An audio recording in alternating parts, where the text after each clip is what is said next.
መንፈሳዊ ጋብቻ የዘላለም ሕይወት ነው። በወዲያኛው ዓለም መውለድ መዋለድ ባይኖርም በበሉ ስጋና ደም ግን ከእግዚአብሔር ጋር እንደ መላእክት ደምቀው የሚኖሩበት ነው። ስለዚህ መንፈሳዊ ጋብቻ ሂደቱ ሁሉ መንፈሳዊ ነው ስንል እስከ መቃብር አይደለም፣ ከዚያም በኋላ ነው። በሞት እንኳን ቢለይ አንደኛው አካል አንዱን እየዘከረ እየጸለየ በሕይወት ያለው የሞተውን በጸሎት እያሰበ የሚኖርበት ነው፣ በልቡ እያሰበ ከዚያም ወደ እርሱ ወደ መንፈሳዊ ዓለም እንደሚሄድ እያመነች የሚኖሩበት ነው። ሌላው ለጽድቅ የሚያበቃ ነው ክርስቲያናዊ ጋብቻ። ቅድም ብለናል። ክርስቲያናዊ ጋብቻ በቃ ለማግባት ያህል በቃ እንደ ወረ ዘር ይወለድ ይተካ እንጂ ለማለት ያህል ብቻ አይደለም፣ ለጽድቅ ነው። ባይወልዱም ለጽድቅ ነው፣ ቢወልዱም ሌሎች ቤተሰቡን ሁሉ ትንሿ ቤተክርስቲያን አድርገው ኋላ የምትማሩት ይመስለኛል በሰፊው በምድር ያለች ምድራዊት ቤተክርስቲያን የሰማይ ደጅ አድርገው ኖረው በአማናዊት ቤተክርስቲያን ስጋውና ደሙ ተቀብለው ለዘላለማዊት ኢየሩሳሌም ይበቁበት ነው። ክርስቲያናዊ ጋብቻ ለቅድስና ጭምር ነው።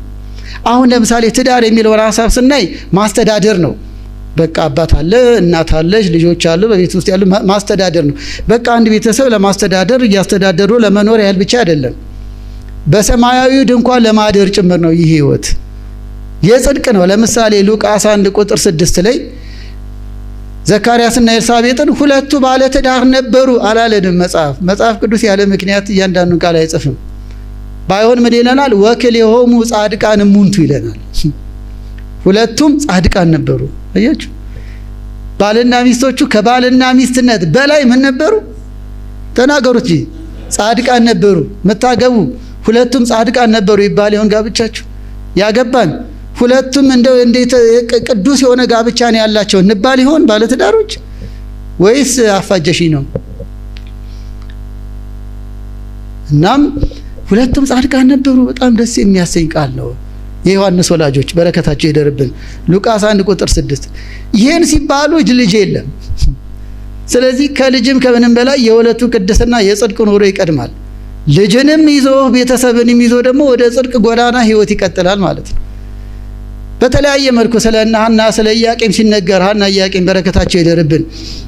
አኮ በፍትወተ ደህነት ዘተጸነስኪ አላ በሩካቤ ዘበሕግ እምሐና ወኢያቄም ተወለድኪ። ሕግ በሆነ ሩካቤ ከሐና ከኢያቄም ተወለድሽ እንጂ እመቤታችን ተባርከን በረከቷ ይደርብን። ያገባነውን ትዳራችንን ትጠብቅልን፣ ያለገባችሁትን የተቀደሰ ጋብቻ ታድላችሁ። ሐና ኢያቄም የተነሱበትን ቃል ለማንሳት ነው የቅድስና። በተለያዩ ቅዱሳን ገድላት ላይም ደግሞ ሲነበብ ስታነቡ ሰምታችሁ እንደሆነ ደጋጎች ነበሩ ይላል። አቡነ እስትንፋሰ ክርስቶስ፣ አቡነ ተክለ ሃይማኖት፣ ጻድቁ ገሌ ይባልና በረከታቸው ይደርብን ደጋጎች ነበሩ ይለናል።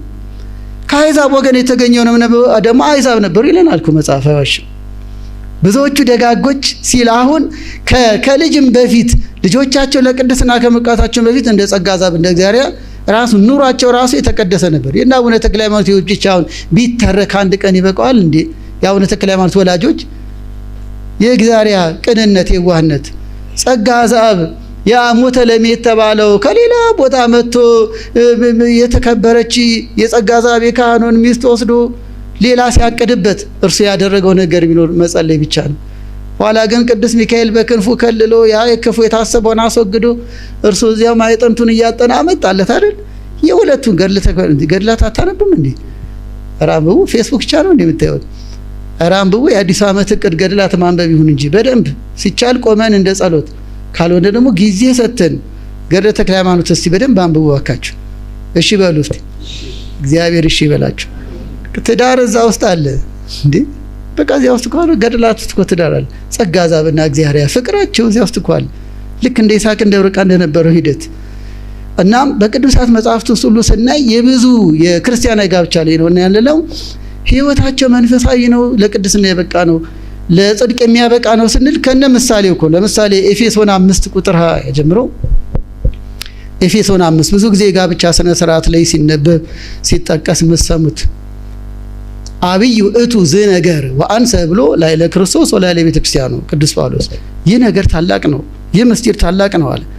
እኔስ ይህን እላለሁ ስለ ክርስቶስና ስለ ቤተክርስቲያን። ይሁላችሁ ቅድስናው በምሳሌ ውስጥ በምስጢር ውስጥ የተገለጠ ነው። ስለ ክርስቲያናዊ ጋብቻ ሙሽራ በክርስቶስ የተመሰለበት፣ ሙሽሪት በቤተክርስቲያን የተመሰለችበት፣ ኢየሱስ ክርስቶስ ቤተክርስቲያንን እንደወደዳት ሚስትን ባሉን ይውደድ።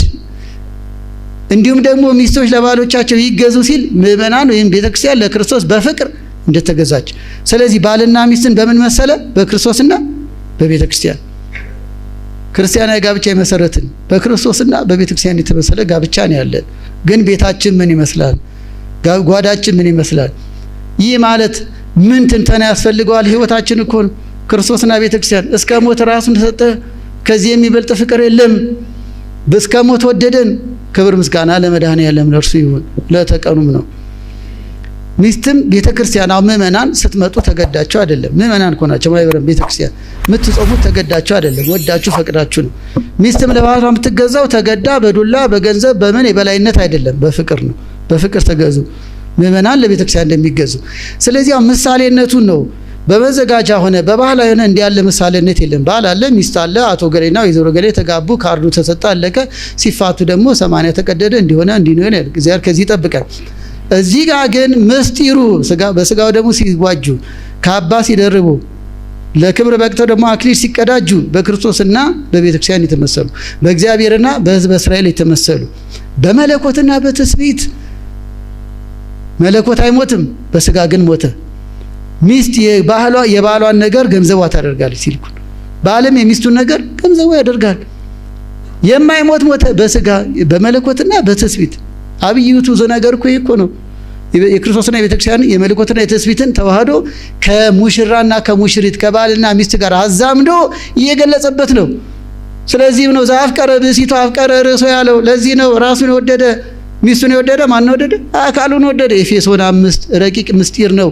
ይህ ምስጢር የሚገለጠው ሆነ የሚነገረው ሆነ የሚሰበከው ሆነ የሚመሰጠረው የሚዜመው ለክርስቲያናዊ ጋብቻ ነው። ክርስቲያናዊ ጮኝነት ወደ ጮኛ እንሂድ። ደግሞ እንደነገርኳቸው የተለያዩ ርዕሰ ጉዳዮች ናቸው የተነሱት። የተሰጡኝ በተሰጠኝ ለብቻ አተኩሬ ለማብቃት ነው። ስለ ጮኝነት ደግሞ ጥቂት በል ተብለናል። ከኔ የተሻለ ብዙ መምህራን ይሏቸዋል። መግቢያ ላይ እንደተናገርኩት እዚህ ላይ እንደው የማውጫ ያህል ነው ጠቆም። ከዛ ቅድም ባልኳቸው መንገድ በተለያየ መንገድ እኔ የሚያቅሜን ከኔ የተሻለ መምህራንም በተከታታይነት መልኩ መዳበር አለበት ብዬ ግን ጠቁሜያለሁ። ክርስቲያናዊ ጮኝነት በነገራችን ላይ ጮኛ የሚለው አማርኛ ቃል ነው። በግዕዝ ሐሳብ ግን ሁለት ቃላቶች አሉ። ሐጸየም መረጠ ፈለገ እንደማለት ነው። ፊሂር ማለትም ራሱ መፈለግ ስጡኝ ማለት። ስለዚህ ከዚህ ሐሳብ ስጡኝ ማለት የጋብቻ አጋር መፈለግ መመኘት በሚለው ወደ አማርኛ ሐሳቡ ሲመጣ መተጫጨት አጨ፣ እኛ ደግሞ መጠናናት መታወቂያ ጊዜ የምንለው ማለት ነው። ቅድመ ጋብቻ ያለ ውል ይለዋል። የሐሳብ ውል ነው። የሐሳብ ውል የመነጋገር ውል ነው። በፍትሐ ነገሥት አንቀጽ 24 ላይ መተጫጨት ስንል መጋባት ማለት አይደለም። መተጫጨት ሊቀር ይችላል፣ ሊለያዩ ይችላሉ በሐሳብ ካልተግባቡ። ጋብቻ የተገመደ ነው። ቅድመ ጋብቻ ግን ይህ ገና ነው። ዋዜማም አይደለም። ዋዜማ ካለ በዓል አለ። ገና መፈላለጊያ ጊዜ ነው። በሐሳብ በሁኔታዎች ተግባብቶ ከሆነ ይቀጥላል፣ ካልሆነ ደግሞ በሰላማዊ ልዩነት ይቆማል ማለት ነው። ምነው ቅር አላችሁ? እጮኝነት ሊቋረጥ ይችላል። ይሄው ነው። ፍቃድ እግዚአብሔር ሆኖ ከተግባቡ ይቀጥላል፣ ካልሆነ ደግሞ እሷም ክብሯን ጠብቃ እሱም ክብሩን ጠብቀው ህይወት ይቀጥላል ማለት ነው።